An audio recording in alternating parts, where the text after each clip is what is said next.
C'est hier. Et dans notre rendez-vous du week-end consacré au talent limousin, on parle de bande dessinée ce soir, Louis. Rencontre avec un illustrateur installé en Haute-Vienne.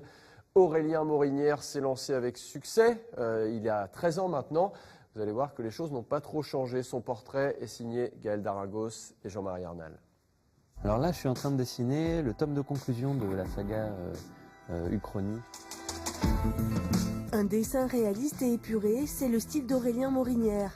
Grâce à son coup de crayon, il tape dans l'œil des scénaristes d'Uchronie, une saga de science-fiction avec pour décor New York, victime de la dictature.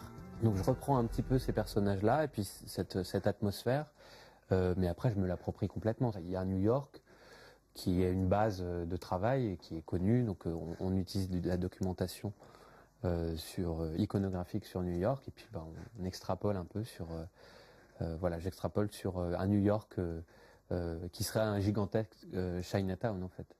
Ce diplômé d'art plastique n'est pas à son coup d'essai. Déjà 17 ouvrages en 13 ans de métier, toujours en collaboration avec des scénaristes.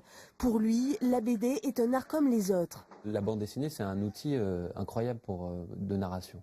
C'est-à-dire il y a de la peinture, du dessin, de la littérature, et il y a une liberté incroyable. C'est-à-dire que contrairement au cinéma où il faut un budget de fou pour raconter une histoire, là avec un papier, un crayon, on raconte quelque chose, une épopée, un truc qui demanderait des budgets de taré, quoi. Si on ouvre notre tome de sa vie, on tombe sur son atelier. Ici, il vient chercher son inspiration.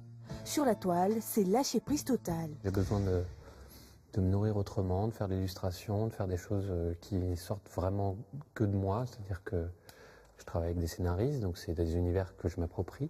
Mais j'ai envie aussi de sortir des choses qui m'appartiennent complètement. À Saint-Léonard-de-Noblat, le Titi parisien a posé ses pinceaux sous le charme du Limousin. Il se lance un nouveau défi, une bande dessinée historique sur le roi anglais déchu, Édouard VIII.